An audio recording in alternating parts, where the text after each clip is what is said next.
Hey everyone, welcome to History of France, the secrets of the catacombs and more, where we dive into the heart of France's epic past through the eerie lens of the Paris Catacombs. Beneath the city's vibrant streets lies a hidden world of ancient tunnels and millions of skeletons, each bone whispering tales of triumph, revolution, and mystery. From the ancient Gauls to the fiery French Revolution, from medieval cathedrals to modern explorers defying the dark, this documentary unearths how these shadowy depths mirror France's soul. But what secrets still lie buried in the catacombs, waiting to rewrite history itself? The story of France begins in a time when the land was not yet a nation, but a patchwork of tribes, forests, and rivers, a wild expanse known to its inhabitants as Gaul. Long before the Paris Catacombs would become a labyrinth of bones beneath a bustling capital, the ground itself was already being shaped by human hands, its limestone quarried to build the foundations of a city that would one day be called Paris. This is the tale of how a scattered collection of Celtic peoples, fierce warriors and skilled artisans, became the seed of a nation under the weight of Roman conquest and the unifying force of the Franks. It is a story of transformation, where the first stones of the catacombs were cut, not for the dead, but for the living, in an age when the land was raw and its future unwritten. In the centuries before the Common Era, Gaul was a land of vibrant diversity, inhabited by Celtic tribes who called themselves Gauls. These were a people of iron and fire, their lives woven into the rhythms of the natural world. They built hill forts on rugged promontories, their wooden palisades guarding villages where blacksmiths hammered swords and farmers tilled the fertile plains. The Gauls were not a single entity, but a mosaic of tribes, Sendones, Parisii, Arverni, and dozens more, each with its own chieftain, customs, and gods. They worshipped deities of the forest and river, leaving offerings at sacred springs and carving intricate patterns into their jewelry and weapons. Theirs was a world of oral tradition, where druids, the spiritual and intellectual elite, memorized laws and histories, passing them down through generations in songs and stories. The Gauls were traders too, exchanging furs, grain, and amber with distant peoples across the Alps and beyond the seas. Their oppida, fortified settlements, buzzed with activity, their markets alive with the clink of coins and the chatter of commerce. Yet, for all their vitality, the Gauls were fragmented, their rivalries often as fierce as their battles with outsiders. By the 2nd century BCE, the shadow of Rome began to fall across Gaul. The Romans, with their disciplined legions and insatiable ambition, had already conquered much of the Mediterranean. They saw Gaul not as a unified nation, but as a land of opportunity, rich in resources and ripe for expansion. The Gauls, for their part, were no strangers to war. Their warriors, tall and muscular, with long hair and torques of gold around their necks, were feared for their ferocity. They fought with long swords and wooden shields, charging into battle with a terrifying roar, often naked to display their courage. But their disunity would prove their undoing. Rome's expansion into southern Gaul, establishing the province of Gallia Narbonensis around 101 BCE, was the first step in a campaign that would reshape the land forever. The Gauls resisted, their chieftains rallying warriors to repel the invaders. But Rome's legions were relentless, their tactics honed by centuries of conquest.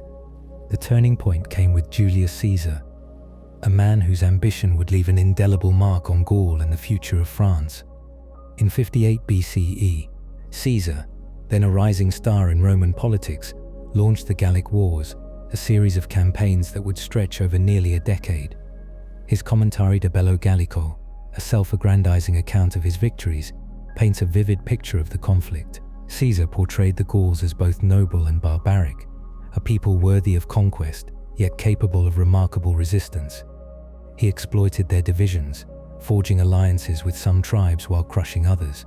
The Parisii, a small but tenacious tribe settled along the Seine River, were among those who faced the Roman tide.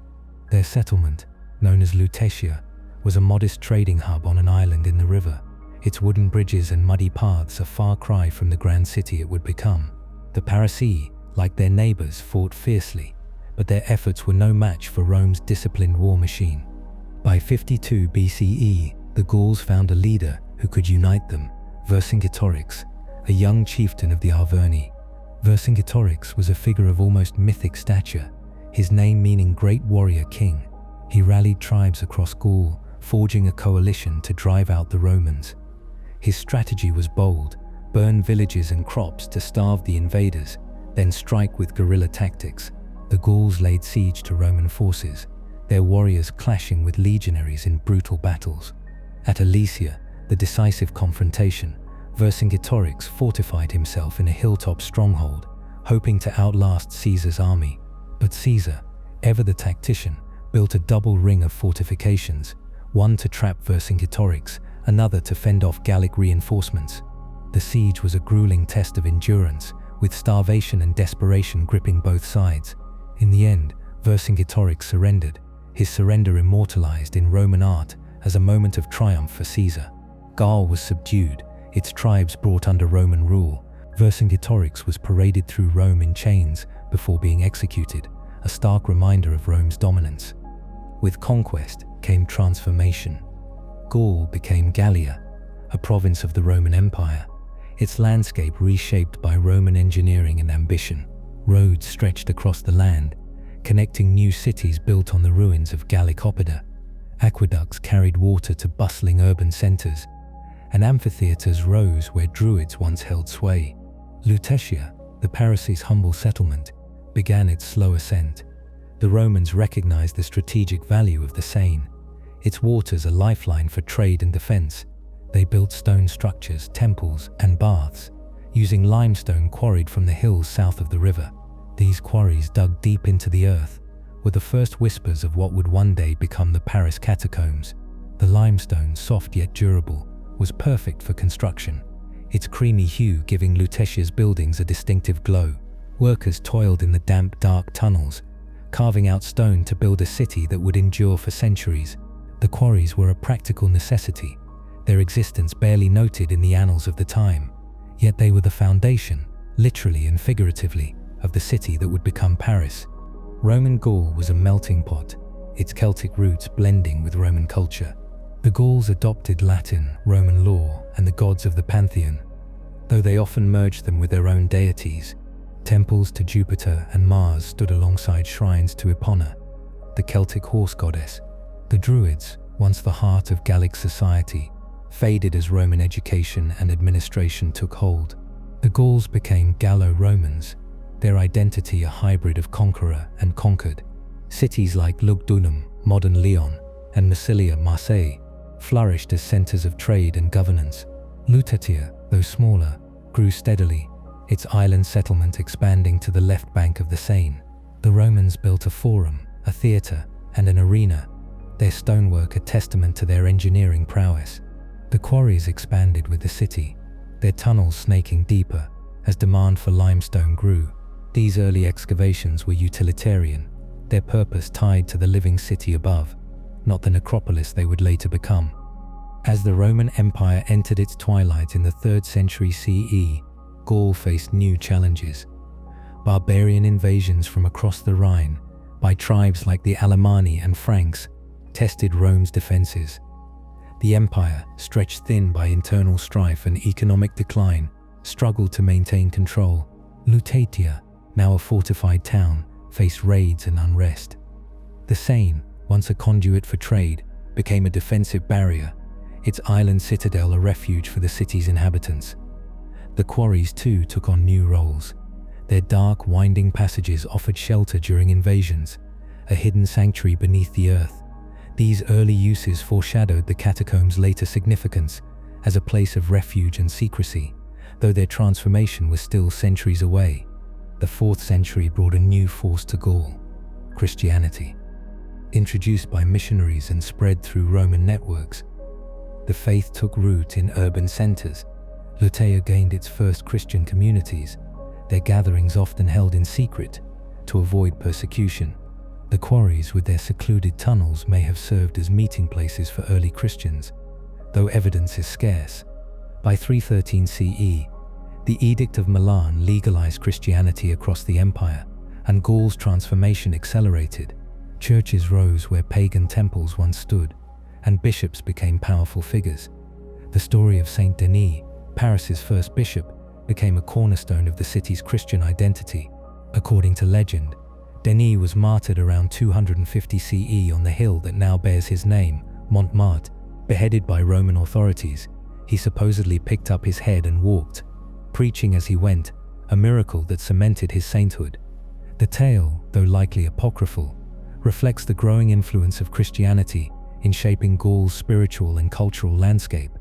By the 5th century, the Roman Empire was crumbling. Invasions intensified, and central authority weakened. The Franks, a Germanic tribe from the Rhine's eastern banks, emerged as a dominant force. Unlike earlier invaders, the Franks sought not just plunder, but settlement. Their leader, Clovis I, would become the architect of France's first true nationhood.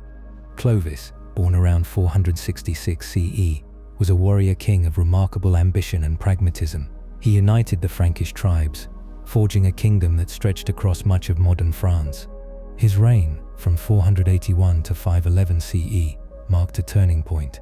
Clovis's conversion to Christianity, around 496 CE, was a defining moment.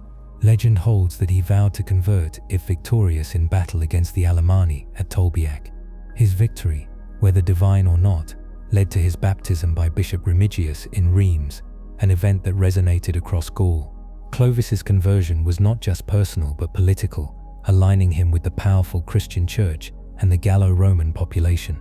His wife, Clotilde, a devout Christian, played a key role in his decision, her influence a quiet but profound force. Clovis's kingdom, known as the Frankish Kingdom, laid the foundation for France. He established his capital in Paris, elevating Lutetia's status. The city, now called Parisius, became a center of power, its island fortress a symbol of Frankish rule. Clovis's reign saw the codification of laws, blending Frankish customs with Roman legal traditions. The Salic law, a legal code attributed to him, governed inheritance and justice, shaping the kingdom's structure. The quarries, still active, continued to supply stone for churches and fortifications, their tunnels expanding as Paris grew. Clovis's death in 511 CE marked the end of an era, but his legacy endured. His sons divided the kingdom, yet the idea of a unified Frankish realm persisted, its Christian identity a unifying thread. The Frankish kingdom was not without its struggles. The 6th and 7th centuries were marked by division. As Clovis's descendants, the Merovingian dynasty, fought among themselves, Paris remained a key city, its strategic position on the Seine ensuring its importance. The quarries, now a sprawling network beneath the city's southern hills, were still primarily a source of building material. Their transformation into the catacombs was still centuries away, but their role in Paris's growth was undeniable. Every stone hauled from the depths helped build the churches, walls, and homes of a city that was becoming the heart of a fledgling nation. The Merovingians, though often weakened by infighting, maintained the Christian framework Clovis had established, their rule a bridge between the Roman past and the medieval future. Life in early Frankish Paris was a blend of Roman sophistication and Germanic simplicity. The city's Gallo-Roman elite lived in stone villas, their lives shaped by Roman customs, while Frankish warriors brought a rugged energy, their wooden halls filled with feasting and song. Markets thrived along the Seine, where merchants traded goods from across the Frankish realm and beyond. The church grew in influence, its bishops wielding power alongside secular rulers. Monasteries sprang up, their monks preserving knowledge through manuscripts and prayer. The quarries, though out of sight, were a constant presence, their stone shaping the city's skyline. Workers in the tunnels faced grueling conditions, their labor a testament to the city's ambition.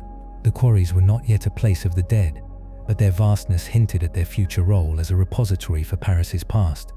As the Merovingian dynasty waned in the 7th century, power shifted to the mayors of the palace, powerful administrators who controlled the kingdom's affairs.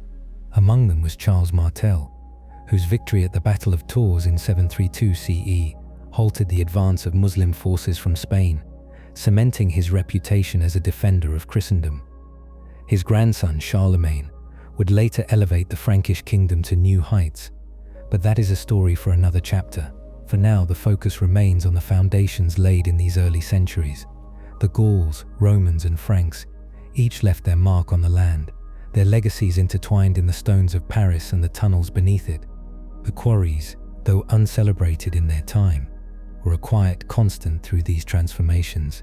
They bore witness to the rise and fall of tribes, the clash of empires, and the birth of a faith that would shape a nation. The limestone they yielded built the temples of Lutetia, the churches of Clovis, and the walls of a city that would one day be the heart of France. Their tunnels, carved by countless hands, were the first threads in the tapestry of the catacombs, a network that would one day hold the bones of millions. This chapter, spanning the centuries from Gaul to the Franks, sets the stage for the story of France, a story of conquest, faith, and resilience, with the quarries as a silent witness to it all. The transition from Gaul to Frankish rule was not a clean break, but a gradual melding of cultures, languages, and beliefs. The Gauls' Celtic spirit endured in the names of rivers and hills, in the festivals that blended with Christian rites, and in the stubborn independence of a people who never fully shed their roots. The Romans brought order, roads, and stone, their legacy etched into the city they called Lutetia. The Franks added unity and faith, their kingdom the first true precursor to France. Together they created a land that was neither wholly Celtic, Roman, nor Germanic, but something new, a nation in embryo, its heart beating in the city by the Seine. As this chapter closes, the quarries stand as a metaphor for this early history, hidden, vast, and enduring, their purpose evolving with the needs of the people above. They were not yet the catacombs, not yet a place of death and mystery, but their story was already being written in the stone. The centuries ahead would see Paris grow, its kings and churches rise, and its quarries expand, until crisis and necessity would transform them into the catacombs we know today.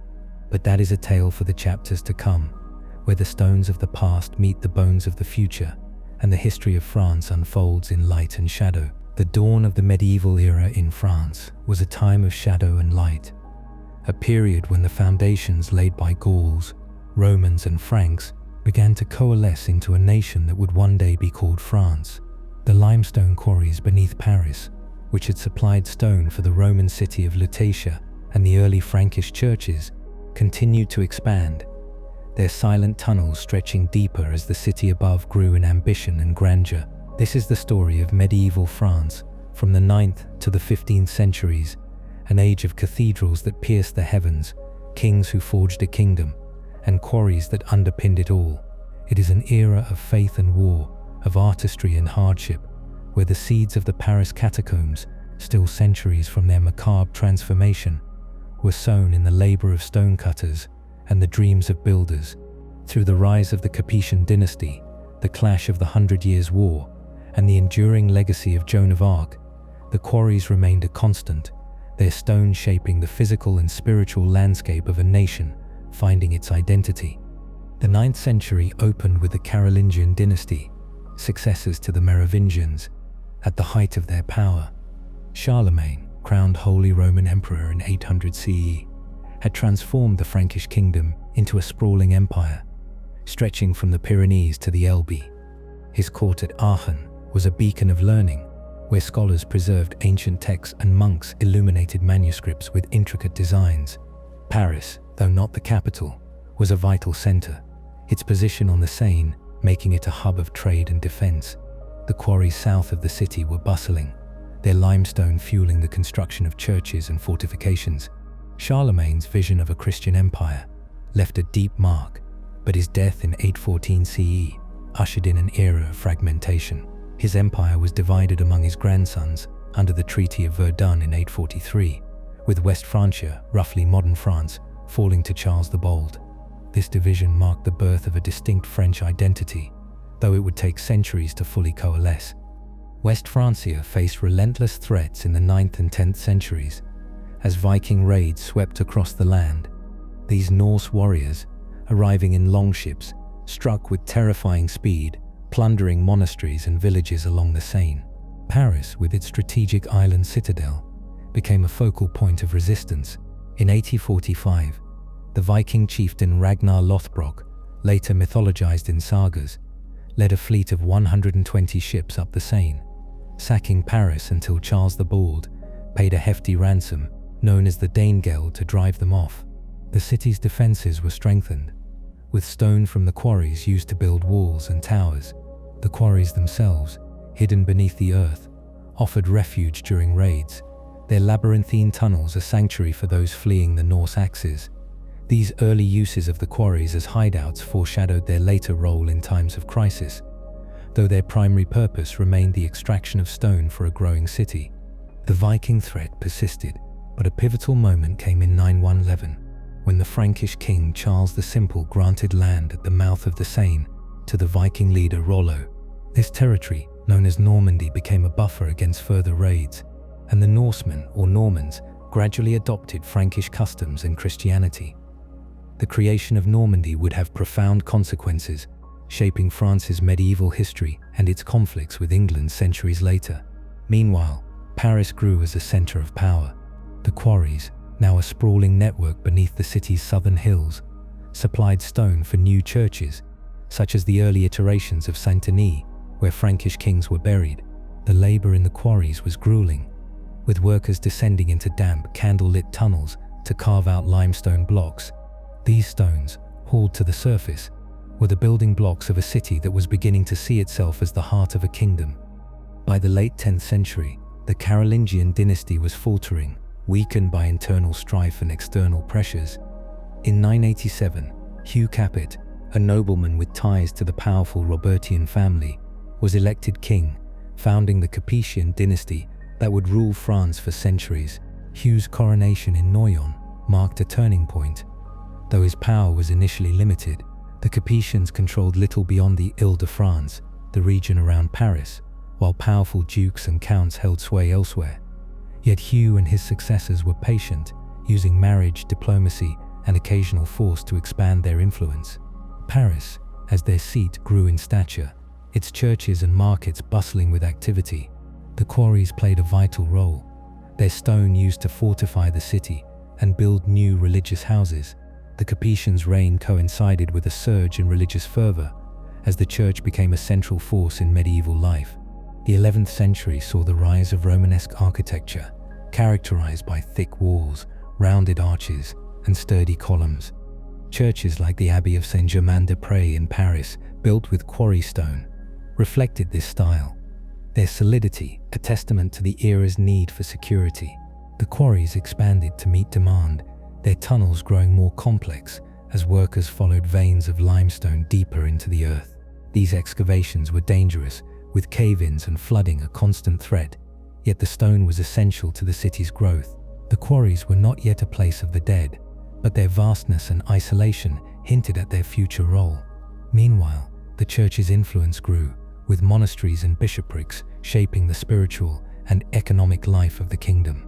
Pilgrimages to holy sites, such as Santiago de Compostela, became common, and Paris emerged as a key stop for pilgrims, its churches adorned with relics and art. The 12th century brought a cultural and architectural revolution, the birth of Gothic architecture. This new style, with its pointed arches, ribbed vaults and soaring spires, transformed the landscape of France. The Abbey of Saint-Denis, just north of Paris, was the crucible of this change. Under Abbot Suger, a visionary cleric, the abbey was rebuilt starting in the 1130s, its choir and facade showcasing the lightness and height of Gothic design. Suger's goal was to create a space that drew the soul toward heaven, with stained glass windows flooding the interior with divine light. The limestone for Saint-Denis came from the Paris quarries, its pale hue perfect for the intricate carvings and slender columns of the new style. The success of Saint-Denis inspired a wave of Gothic construction, with cathedrals rising in Chartres, Reims, and most famously, Paris itself. The construction of Notre-Dame de Paris, begun in 1163 under Bishop Maurice de Sully, was a monumental undertaking. The cathedral, built on the Ile de la Cité, was a symbol of Paris's growing importance as a religious and political center. Its massive scale required vast quantities of limestone, drawn from the quarries south of the Seine. Workers toiled in the tunnels, cutting blocks by hand, while above ground, masons carved gargoyles and rose windows with breathtaking precision. Notre Dame's construction spanned generations, its towers and nave rising slowly as the city around it flourished. The quarries were the unsung heroes of this era, their stone enabling the architectural marvels that defined medieval France. The cathedral's completion in the 13th century was a triumph, its spire a beacon visible for miles, drawing pilgrims and kings alike. The Capetian kings, meanwhile, consolidated their power. Philip II, known as Philip Augustus, or 1180 to 1223, was a transformative figure. He strengthened royal authority, curbing the power of rebellious nobles and expanding the kingdom through conquest and marriage. Philip's reign saw the construction of the Louvre, initially a fortress, and the paving of Paris's streets, many built with quarry stone. He also fortified the city with a new wall, its towers and gates designed to protect against external threats. The quarries supplied the materials for these projects, their tunnels now stretching for miles beneath the city's left bank. Philip's policies laid the groundwork for a centralized monarchy, with Paris as its undisputed capital. His court attracted scholars, poets, and theologians, making Paris a center of learning as well as power. The 13th century was a golden age for medieval France, often called the Beautiful Century. Under Louis IX, later canonized as Saint Louis Henri I 1226 to 1270, the kingdom reached new heights of prestige. Louis was a devout ruler, known for his piety and justice. He built the Sainte-Chapelle in Paris, a jewel of Gothic architecture to house relics of the Passion, including the crown of thorns. The chapel's stained glass windows, among the finest in the world, were framed by limestone from the quarries, their delicate tracery a testament to the era's craftsmanship.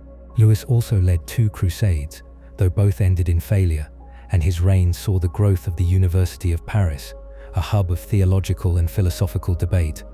The quarries continued to fuel this architectural and cultural boom, their stone shaping churches, bridges and palaces across the Ile-de-France. Yet the 13th century was not without its shadows. The Albigensian Crusade, 1209–1229, launched against the Cathar heretics in southern France, was a brutal campaign that brought the region of Languedoc under royal control. The Inquisition, established to root out heresy, cast a pall over religious life. In Paris, the quarries were a hidden world, their workers laboring in obscurity, while the city above celebrated its Gothic splendor. The tunnels, now vast and labyrinthine, were occasionally used as storage for goods or refuge during unrest, their potential as a place of secrecy growing. The city's cemeteries, meanwhile, were beginning to strain under the weight of a growing population, a problem that would later transform the quarries into the catacombs. For now, though, they remained a source of life, their stone the foundation of a kingdom on the rise. The 14th century brought new challenges. The Capetian dynasty ended with the death of Charles IV in 1328, leaving no male heir. The throne passed to Philip VI of the House of Valois, sparking a succession dispute with Edward III of England, who claimed the French crown through his mother. This conflict ignited the Hundred Years' War, 1337–1453, a series of campaigns that would test France's resilience. The war's early decades were disastrous for France. English victories at Crécy and Poitiers 1356 humiliated the French nobility, and the capture of King John II at Poitiers led to a crippling ransom. The Black Death, sweeping through Europe in 1348–1351, compounded the misery, killing nearly a third of France's population. Paris, crowded and unsanitary, was hit hard, its cemeteries overflowing with the dead. The quarries, though not yet an ossuary, were a silent witness to the city's struggles, their stone used to rebuild walls and churches damaged in the war. The war also brought social unrest. The Jacquerie, a peasant revolt in 1358, erupted in response to heavy taxes and noble abuses. Paris itself was a hotbed of tension, with merchants and artisans demanding reforms. Etienne Marcel, a wealthy merchant, led a rebellion against the crown, briefly seizing control of the city. The quarries, with their hidden passages, may have served as hideouts for rebels or royalists, though records are scarce. The city's fortifications, built with quarry stone, were strengthened to withstand sieges as English armies and their Burgundian allies threatened Paris. The war's devastation left scars, but it also spurred innovation. The French began to adapt, adopting new military tactics and strengthening royal authority under Charles V, who rebuilt Paris's defenses and expanded the Louvre. The 15th century saw the 100 Years' War reach its climax. France was fractured, with the English controlling much of the north and the Burgundians, allies of England, holding sway in the east. Paris fell to the English in 1420, a low point for the kingdom. The Treaty of Troyes, signed that year, declared Henry V of England heir to the French throne, disinheriting the Valois heir, Charles VII. Yet hope emerged in the form of Joan of Arc, a peasant girl from Domremy, whose visions of divine guidance inspired a turning point. In 1429, Joan led French forces to lift the siege of Orléans, a victory that galvanized the nation. She escorted Charles VII to Reims for his coronation, a moment of profound symbolism. Joan's capture by the Burgundians in 1430 and her execution by the English in 1431 made her a martyr, her legacy fueling French resistance. By 1436, Paris was retaken by French forces, and by 1453, the English were driven from most of France, ending the war. Joan of Arc's story is inseparable from the medieval spirit of France. Her faith, courage, and defiance of convention captured the imagination of a nation. The cathedrals, built with quarry stone, stood as symbols of that faith, their spires reaching toward the heavens she claimed to serve. The quarries themselves, though still primarily a source of stone, were beginning to take on new roles. During the war, their tunnels may have sheltered soldiers or supplies, their secrecy a strategic asset. The limestone they produced continued to shape Paris, from the walls that defended it to the churches that defined its soul. Notre Dame, nearing completion in the 15th century, was a testament to this era, its Gothic majesty a reflection of a kingdom that had endured war, plague, and division. The medieval period was a time of profound transformation for France. The Capetian and Valois kings forged a monarchy that, despite setbacks, grew in power and prestige. The Gothic cathedrals, built with quarry stone, became icons of faith and artistry, their beauty a counterpoint to the era's violence. The quarries, hidden beneath Paris, were the unsung backbone of this transformation, their stone shaping the city's physical and cultural landscape. Workers in the tunnels faced backbreaking labor, their efforts largely forgotten, yet their contribution was immense. The quarries were not yet the catacombs, but their vastness and versatility hinted at their future role as a place of refuge, storage, and eventually the dead. Life in medieval Paris was a tapestry of contrasts. The city's streets were narrow and muddy, filled with the clamor of merchants, the chants of monks, and the clanging of blacksmiths. Markets along the Seine thrived, offering goods from across Europe and beyond. The University of Paris, founded in the 12th century, attracted scholars from far and wide, its debates on theology and philosophy shaping the intellectual currents of the age. The church was omnipresent, its bells marking the hours, its priests and bishops wielding influence over kings and peasants alike. Yet Paris was also a city of hardship, its poor crowded into slums, its cemeteries struggling to contain the dead. The quarries, out of sight, were a world apart, their cool, dark tunnels a stark contrast to the vibrant chaos above. The medieval era laid the foundations for modern France, its kings and cathedrals defining a nation that was both spiritual and temporal. The Capetians' patient consolidation of power, the Gothic revolution in architecture, and the resilience shown in the 100 Years' War, all shaped a kingdom that was increasingly unified. The quarries, though rarely mentioned in chronicles, were integral to this story. Every stone they yielded built the churches, walls, and palaces that made Paris the heart of France.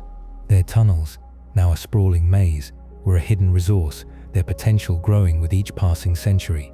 As the medieval period drew to a close, the stage was set for the next chapter in France's history, one of revolution and reinvention, where the quarries would take on a new and darker role. The legacy of this era is etched into the stones of Paris. Notre Dame, Saint-Denis, and the Sainte-Chapelle stand as monuments to a time when faith and ambition drove men to build toward the heavens. The quarries, though still a place of labor, were beginning to weave themselves into the city's mythology. Their tunnels, carved over centuries, were a testament to the endurance of those who worked them, just as the cathedrals were a testament to the vision of those who designed them. The medieval period was a crucible, forging a nation through war, faith, and art. As France moved toward the Renaissance and beyond, the quarries remained, their silent presence a reminder of the deep roots of a city and a nation. The story of the catacombs was still unwritten, but the stones of the medieval age had laid its foundation, setting the stage for a transformation that would echo through the centuries. The 18th century was a crucible for France, a time when the old order crumbled under the weight of ideas, unrest, and necessity. Above ground, Paris was a city of opulence and squalor, its palaces and slums standing in stark contrast, while beneath its streets, the ancient limestone quarries carved over centuries awaited a transformation that would redefine their purpose. This is the story of how these tunnels, once a source of stone for a growing city, became the Paris Catacombs, a vast ossuary holding the bones of millions. It is an era of enlightenment and revolution, of kings who clung to divine right and citizens who demanded liberty, of cemeteries that overflowed and a city that turned to its subterranean depths for answers. From the intellectual ferment of the Enlightenment to the fiery chaos of the French Revolution, this chapter traces the birth of the catacombs, a macabre solution to a practical crisis, set against the backdrop of a nation reinventing itself. The century began with France under the reign of Louis XIV, the Sun King, whose absolutist rule had made Versailles the glittering heart of Europe. His death in 1715 left the throne to his 5-year-old great-grandson, Louis XIV, and a regency that struggled to maintain the monarchy's grandeur. Paris, though no longer the political capital, remained the cultural and economic center of France. Its population swelled, with artisans, merchants, and laborers crowding its narrow streets. The city's skyline was dominated by the spires of Notre Dame and the domes of new churches, all built with limestone from the quarries beneath the city's southern hills. These quarries, now a sprawling network of tunnels stretching for miles, had been mined since Roman times, their stone shaping Paris from its Roman origins, as Lutetia to its medieval glory. By the 18th century, the quarries were largely exhausted, their deepest veins depleted, leaving a labyrinth of dark, damp passages that were both a marvel and a menace. The quarries posed a growing problem. Centuries of unregulated mining had weakened the ground beneath Paris, causing collapses that swallowed streets and homes. In 1774, a catastrophic cave-in on the Rue d'Enfer claimed lives and property, exposing the fragility of the city's foundations. The incident alarmed authorities, who recognized the need to stabilize the tunnels. King Louis XVI established the Inspection Générale des Carrières in 1777, tasking it with mapping and reinforcing the quarries. Engineers, led by figures like Charles-Axel Guillemot, descended into the tunnels, shoring up walls with masonry and charting the maze. Their work revealed the quarry's vastness, with hundreds of miles of passages snaking beneath the left bank of the Seine. This effort to secure the underground laid the groundwork for the quarry's transformation, but it was a separate crisis, one above ground, that would give them their new purpose. Paris's cemeteries were in crisis. The city's rapid growth had outpaced its burial grounds, which were centuries old and grotesquely overcrowded. The Cimetière des Innocents, near the central market of Les Halles, was the most notorious. Dating back to the Middle Ages, it was the city's largest cemetery, a chaotic sprawl of mass graves, charnel houses, and shallow pits. By the 1760s, it held the remains of an estimated 2 million people, its soil saturated with decomposing bodies. The stench was unbearable, seeping into nearby homes and markets, and the ground was so full that bones protruded from the earth. Gravediggers, desperate for space, piled corpses in shallow trenches, where they rotted in the open air. The situation was not just unpleasant, but dangerous, with disease spreading from the putrid conditions. In 1765, a report by the Paris Faculty of Medicine warned of the health risks, citing outbreaks of plague and fever linked to the cemeteries. The public, already restless under heavy taxes and royal extravagance, began to demand action. The crisis came to a head in 1780, when heavy rains caused a wall in the Cimetière des Innocents to collapse, spilling corpses and filth into a neighboring cellar. The incident shocked the city, prompting urgent calls for reform. Authorities proposed closing the cemetery and finding a new solution for the dead. The quarries, now under inspection and partially stabilized, emerged as a radical but practical answer. The idea was simple yet audacious: transfer the bones from Paris's overflowing cemeteries to the abandoned tunnels, transforming them into an ossuary. The plan was approved in 1785, and the quarries south of the city, particularly those beneath the plain of Montrouge, were chosen as the site. The transformation of the quarries into the Paris Catacombs had begun, a project that would take years and reshape the city's relationship with its dead. The transfer of bones was a monumental task, both logistically and culturally. The Church, a powerful force in 18th century France, initially resisted, arguing that moving consecrated remains was sacrilegious, but public health concerns and royal decrees overrode objections.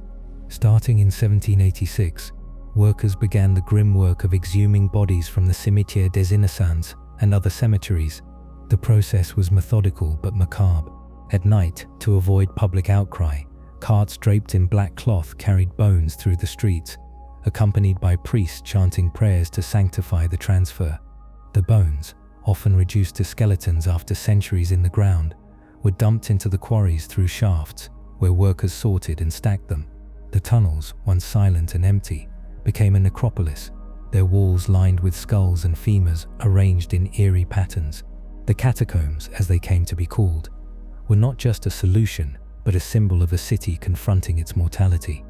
This transformation unfolded against a broader backdrop of intellectual and social upheaval. The Enlightenment, a movement that prized reason and questioned tradition, was reshaping France. Thinkers like Voltaire, Rousseau, and Diderot challenged the authority of the monarchy and the church, their writings fueling debates in Paris's salons and coffeehouses. Voltaire's biting critiques of religious dogma and royal absolutism found a ready audience among the educated elite, while Rousseau's ideas of social equality stirred the imaginations of the common people. The Encyclopédie, edited by Diderot and d'Alembert, spread knowledge and skepticism, questioning everything from divine right to feudal privileges. Paris, with its vibrant intellectual scene, was the epicenter of this ferment, its streets buzzing with ideas that would soon ignite revolution. The monarchy, under Louis XVI, struggled to keep pace. Ascending the throne in 1774 at the age of 20, Louis was well-meaning but indecisive, ill-equipped to navigate the mounting crises. His queen, Marie Antoinette, became a lightning rod for public discontent. Her lavish spending at Versailles contrasted with the poverty of Paris's masses. The American Revolution, which France supported to weaken Britain, drained the treasury, leaving the kingdom on the brink of bankruptcy. By the 1780s, taxes on the poor fueled resentment, while the nobility and clergy, exempt from many levies, clung to their privileges. The quarries, now filling with bones, were a stark reminder of mortality in a city teetering on the edge of upheaval. Their transformation into the catacombs mirrored the broader reinvention of France, as old structures gave way to new realities. The French Revolution erupted in 1789, a cataclysm that would redefine the nation. The spark came in May, when Louis XVI convened the Estates General to address the financial crisis. The Third Estate, representing the common people, demanded greater power, leading to the formation of the National Assembly.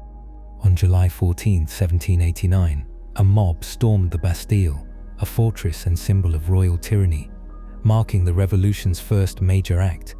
The fall of the Bastille sent shockwaves through France, igniting uprisings in cities and countryside. In Paris, the streets became a battleground, with crowds tearing down symbols of the old regime.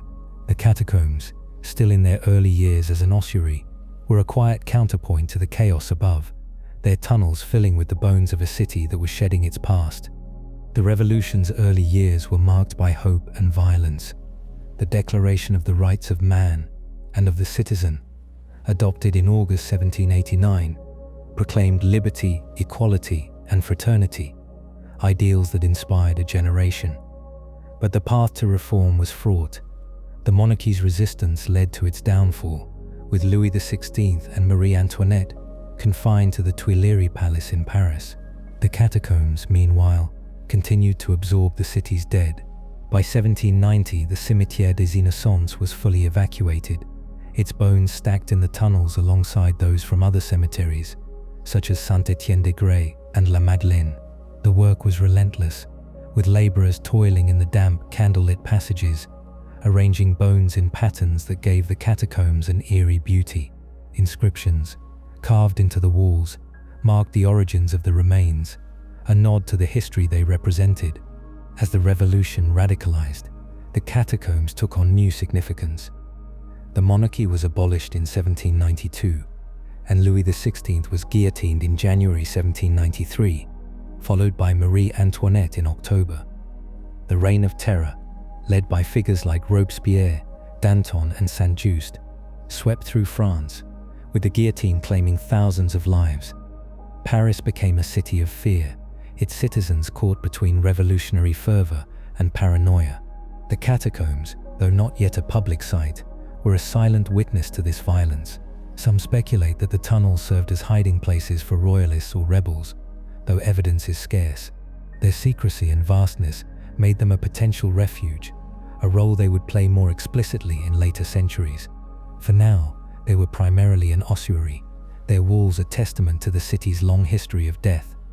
The revolution also reshaped Paris's urban landscape. Churches were secularized, their treasures looted or repurposed.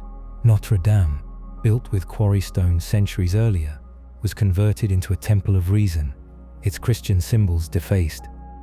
The city's cemeteries, now closed, left the catacombs as the primary repository for the dead. The transfer of bones continued, with workers expanding the ossuary to accommodate remains from across Paris. The tunnels, once a source of stone, now held the city's past, their walls a mosaic of skulls and bones. The catacombs were not just a solution to a public health crisis, but a reflection of a society grappling with its history and its future. The revolution's ideals of equality and reason found an odd echo in the orderly stacks of bones, where noble and peasant lay side by side, stripped of status. By 1794, the Terror had consumed its own leaders, with Robespierre guillotined in July. The revolution entered a more moderate phase under the Directory, a government plagued by corruption and instability. The catacombs, now an established feature of Paris's underworld, were largely complete as an ossuary, though their full extent remained unknown to most. Engineers continued to map and reinforce the tunnels, their work ensuring the stability of the city above.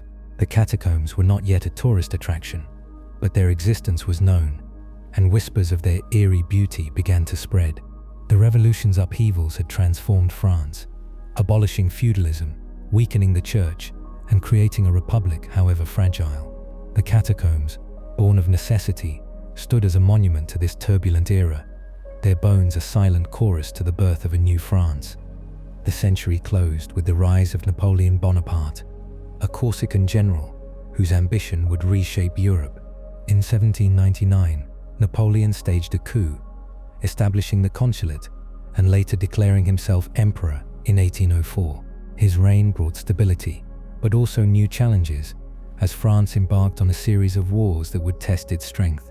The catacombs, though unchanged in their purpose, began to take on a new role in the public imagination. Napoleon, ever the showman, recognized the value of spectacle, and the catacombs' macabre allure would later draw attention. For now, they remained a practical solution, their tunnels a repository for the dead of a city that had survived revolution and was poised for empire. The creation of the catacombs was a turning point in Paris's history, a moment when the city looked to its past to solve the problems of its present. The quarries, once a source of life, became a place of death, their transformation driven by necessity but shaped by the revolutionary spirit of the age. The workers who stacked the bones, the engineers who mapped the tunnels, and the citizens who lived through the revolution all played a role in this reinvention. The catacombs were not just a burial ground, but a mirror of a society in flux, where old hierarchies were dismantled and new ideas took root. The bones, stripped of identity, were a stark reminder of mortality in a city that was fighting for its future. Life in 18th century Paris was a study in contrasts. The city's elite dined in gilded salons, their lives a whirl of fashion and philosophy, while the poor crowded into tenements, their days marked by labor and hunger. The Enlightenment's ideas of reason and liberty clashed with the realities of inequality and repression. The Revolution, with its promise of equality, brought both hope and horror, its ideals tempered by the guillotine's blade. The catacombs, hidden beneath the city, were a counterpoint to this turmoil, their silence a contrast to the clamor above. Yet they were also a product of that turmoil, a solution born of crisis and a symbol of a city reinventing itself.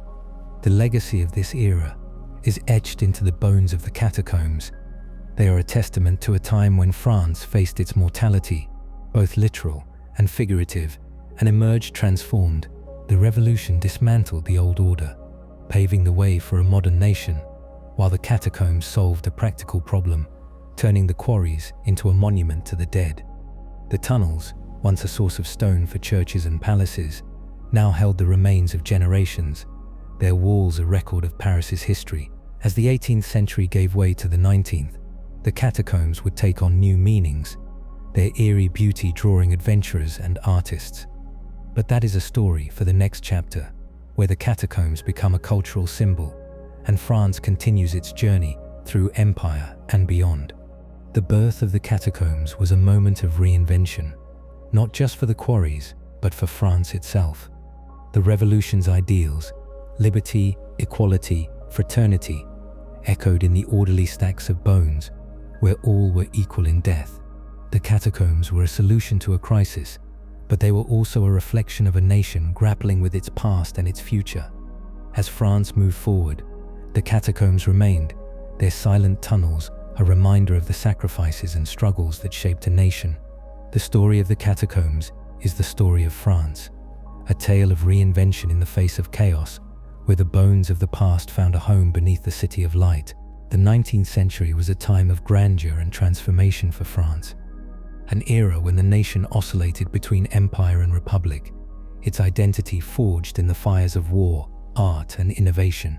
Above ground, Paris was remade into a city of wide boulevards and glittering palaces, while below, no longer just an ossuary for the bones of millions, these subterranean tunnels became a magnet for curiosity, drawing adventurers, artists, and intellectuals into their shadowy depths.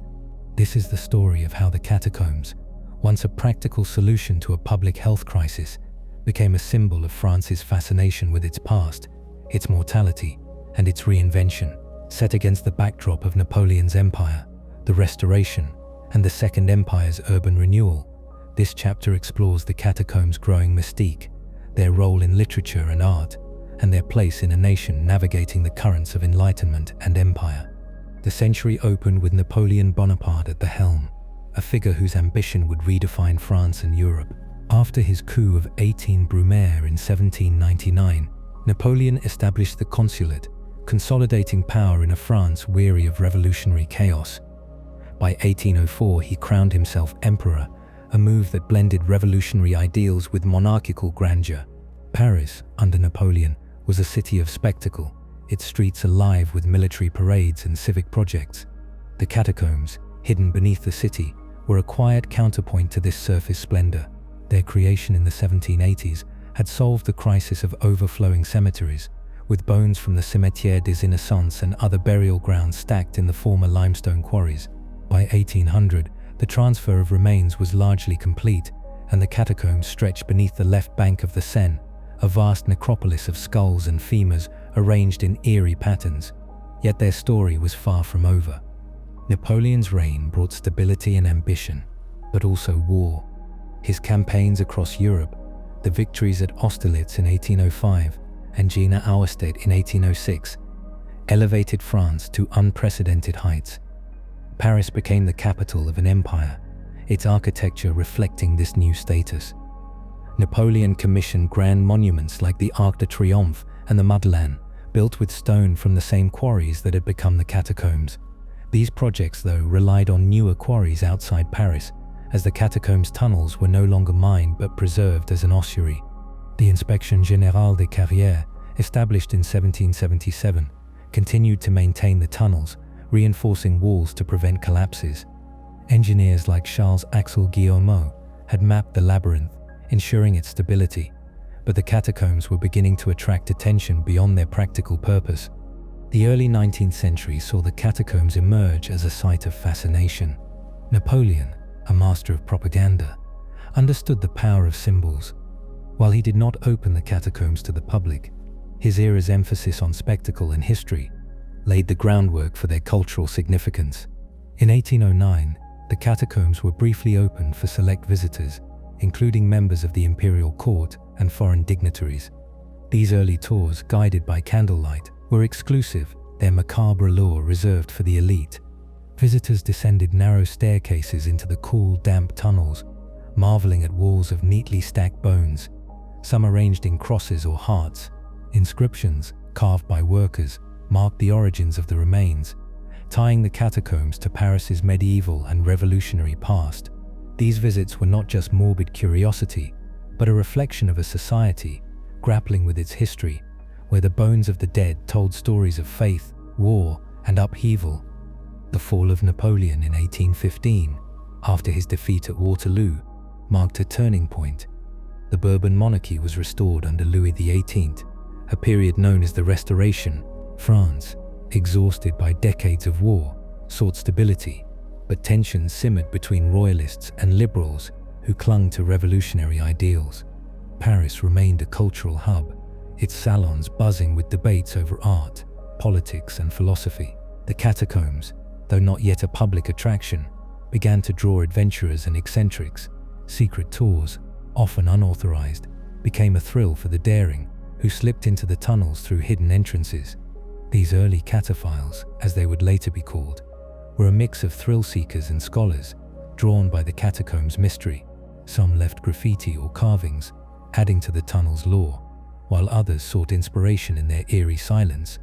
The Romantic movement, which swept through Europe in the early 19th century, amplified the catacombs' allure.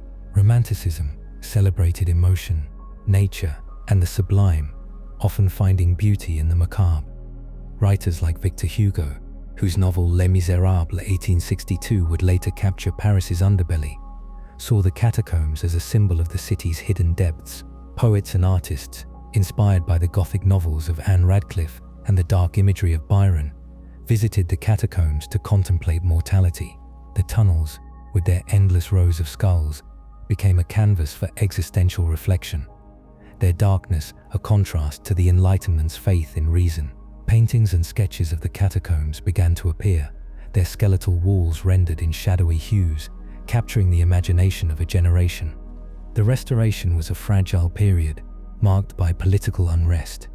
Louis XV's cautious rule gave way to Charles X, whose conservative policies alienated liberals and reignited revolutionary sentiments. In July 1830, the July Revolution erupted, forcing Charles X to abdicate. The citizen king, Louis Philippe, ascended the throne, ushering in the July Monarchy, 1830. This liberal regime sought to balance monarchy with democratic ideals, but economic inequality and political exclusion fueled discontent. Paris, growing rapidly, was a city of contrasts, with wealthy boulevards alongside crowded slums. The catacombs, beneath it all, remained a hidden world, their bones a silent witness to the city's transformations. Their cultural significance grew as intellectuals and artists explored their symbolism, seeing in them. In 1833, the catacombs were briefly opened to the public for limited tours, a move driven by curiosity and civic pride. These visits, tightly controlled, allowed Parisians to see the ossuary for themselves, descending into the tunnels to marvel at the scale of the dead. The experience was both humbling and unsettling, with visitors confronted by the sheer number of bones, estimated at 6 million, representing centuries of Parisian lives. The catacombs were not just a burial ground, but a historical archive, their inscriptions linking them to the medieval churches and revolutionary upheavals of the past. For many, the tours were a reminder of mortality in a city that was increasingly focused on progress and modernity. The July Monarchy also saw the rise of urban exploration as a cultural phenomenon.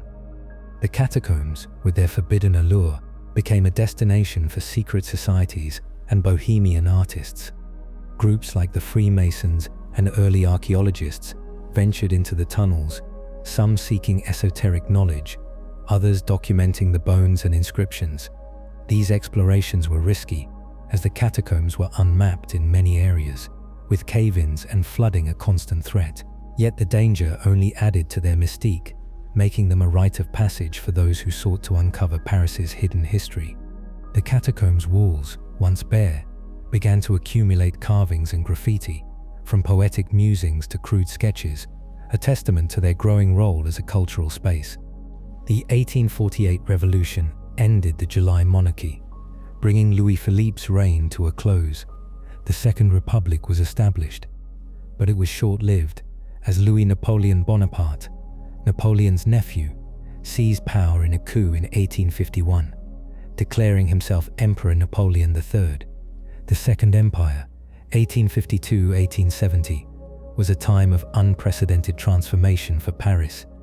Driven by Napoleon III's vision of a modern capital, he appointed Baron Georges-Eugène Haussmann to redesign the city, a project that would reshape its streets and skyline. Haussmann's urban renewal, begun in the 1850s, replaced narrow medieval alleys with wide boulevards, grand squares, and elegant buildings.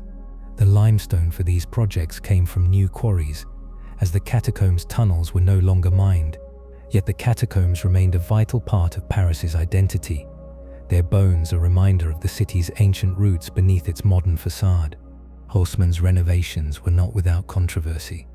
The destruction of historic neighborhoods displaced thousands, and the cost of the project strained the economy. Yet the result was a city that rivaled any in Europe, with landmarks like the Opéra Garnier and the expanded Louvre showcasing France's ambition. The catacombs, though hidden, benefited from this era of modernization. The Inspection Générale des Carrières continued its work, reinforcing tunnels to prevent collapses beneath the new boulevards. Engineers installed iron gates and ventilation shafts, making the catacombs safer for the occasional visitor. These improvements, though practical, also made the tunnels more accessible, paving the way for their eventual role as a public attraction.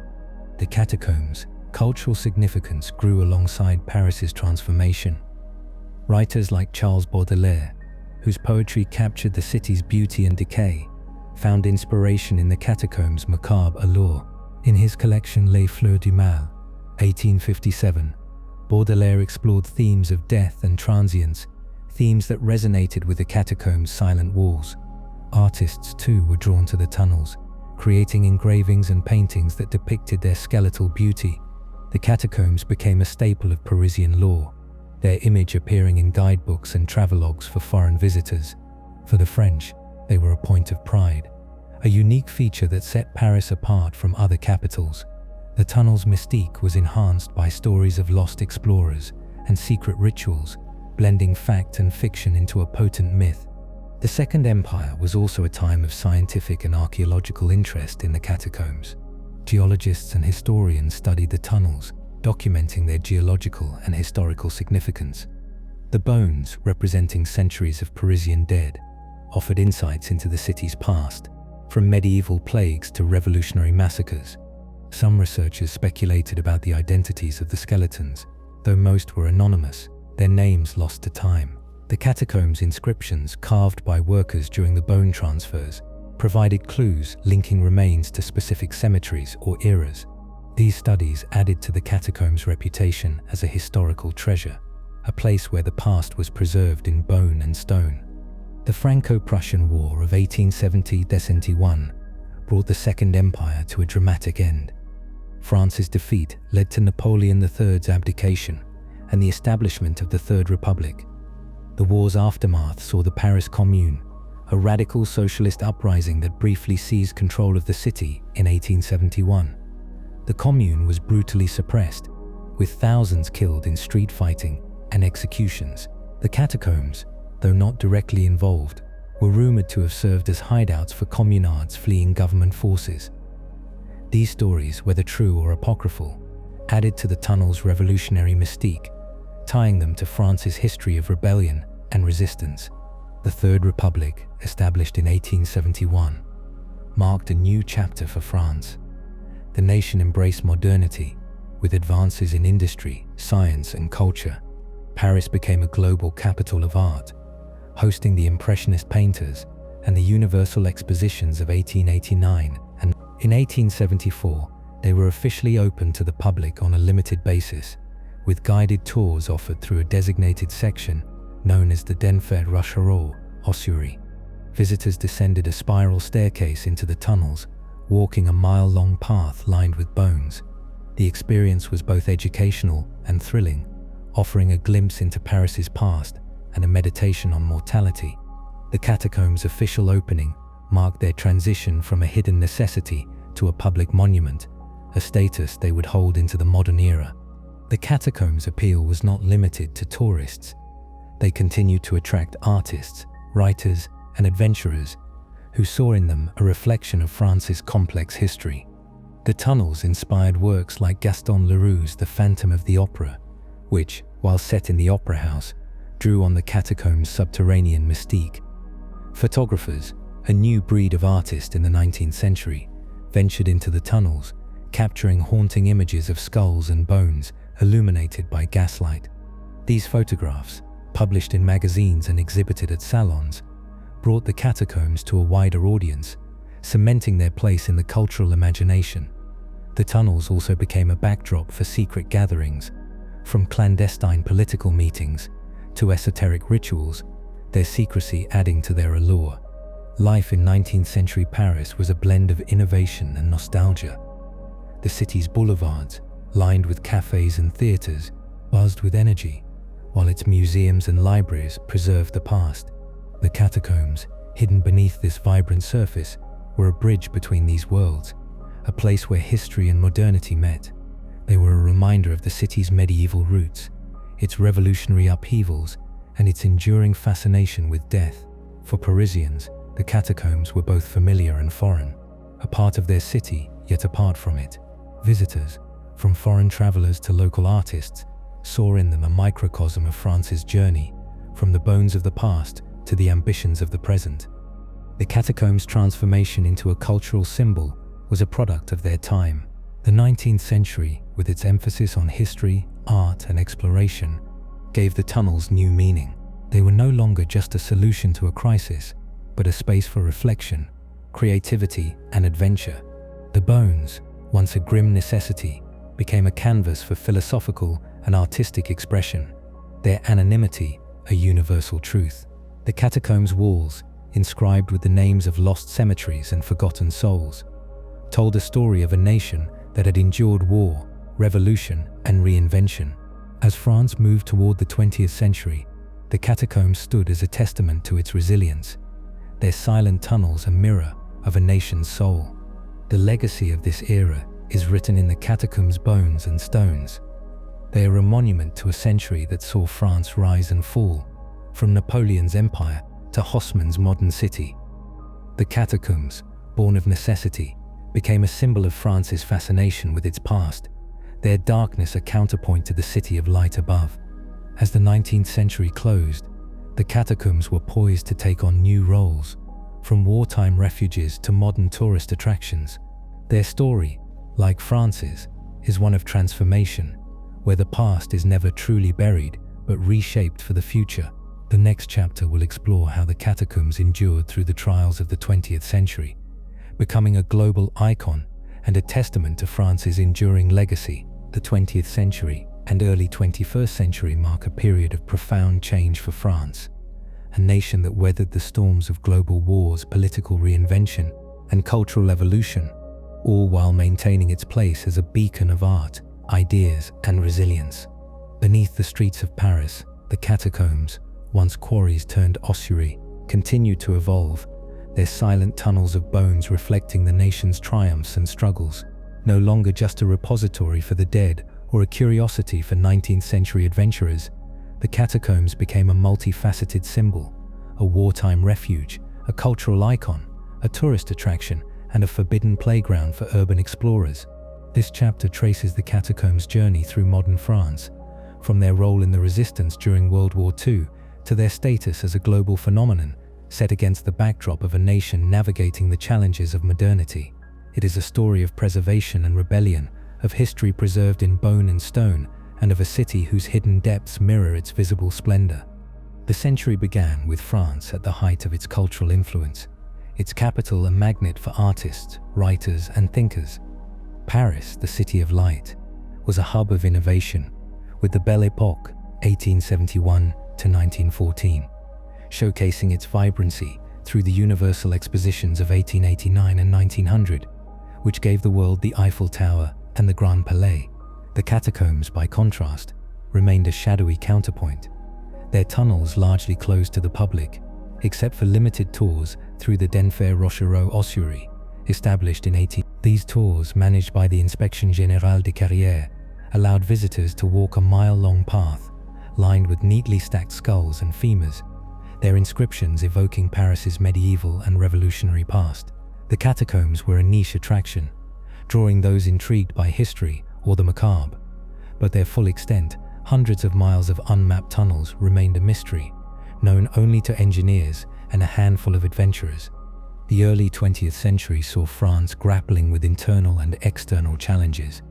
The Third Republic, established in 1871, faced political divisions between monarchists, republicans, and socialists, while the Dreyfus Affair, 1894-1906, republicans and socialists, while the Dreyfus Affair, 1894-1906, their bones, drawn from centuries of Parisian dead, represented a continuity that transcended political strife. Meanwhile, Paris's cultural scene flourished, with artists like Picasso and writers like Proust redefining art and literature. The catacombs, with their eerie beauty, inspired a new generation of creatives. Photographers, such as Nadar, who had captured the tunnels in the 1860s, were followed by others who used early electric lighting to document their skeletal walls, their images published in magazines and exhibited at galleries. The outbreak of World War I in 1914 plunged France into a brutal conflict. The Western Front, much of it fought on French soil, saw millions die in trench warfare. Paris, though spared direct fighting, was a nerve center for the war effort. Its factories and hospitals mobilized. The catacombs, with their vast network of tunnels, were considered for strategic use, but remained largely untouched during the war. Their potential as a shelter was noted, however, as air raids and artillery fire threatened cities across Europe. The war's end in 1918 brought victory, but also devastation, with France mourning nearly 1.4 million dead. The catacombs, a monument to mortality, resonated with a nation grappling with loss, though their role remained symbolic rather than practical. The interwar years were a time of recovery and reinvention. Paris became a global capital of culture, attracting expatriate writers like Hemingway and Fitzgerald, and artists like Dali and Matisse. The catacombs, though still a minor attraction, grew in fame as guidebooks, highlighted their unique place in Paris's history. Tours through the Denfert Rochereau ossuary became more regular, with visitors from Europe and America descending to see the bones of 6 million Parisians. The experience was both humbling and surreal, a journey into a subterranean world where time seemed to stand still. The catacombs' inscriptions, marking the origins of the remains, connected visitors to the medieval churches and revolutionary cemeteries of the past, while their orderly stacks of bones spoke to a universal truth: all are equal in death. World War II brought the catacombs into a new role as a wartime refuge. In 1940, Nazi Germany invaded France, and Paris fell under occupation. The French resistance, a network of fighters and civilians, emerged to oppose the occupiers and their Vichy collaborators. The catacombs, with their hidden entrances and labyrinthine passages, became a strategic asset. Resistance groups used the tunnels as hideouts, storing weapons, documents, and supplies in their depths. The exact extent of this use is hard to verify, as records were scarce and secrecy paramount, but oral histories and survivor accounts confirm that the catacombs sheltered fighters and fugitives, including Jews escaping deportation. The tunnels' darkness and complexity made them ideal for evading German patrols, though navigating them required intimate knowledge to avoid getting lost or trapped. The occupation was a dark chapter for France, with Paris under curfew and its citizens facing rationing and repression. The catacombs, though a refuge for some, were also a place of fear, their silence amplifying the uncertainty above. Resistance fighters, moving through the tunnels by candlelight, risked capture or death, yet their courage mirrored the spirit of Joan of Arc, whose legacy from the 15th century still inspired.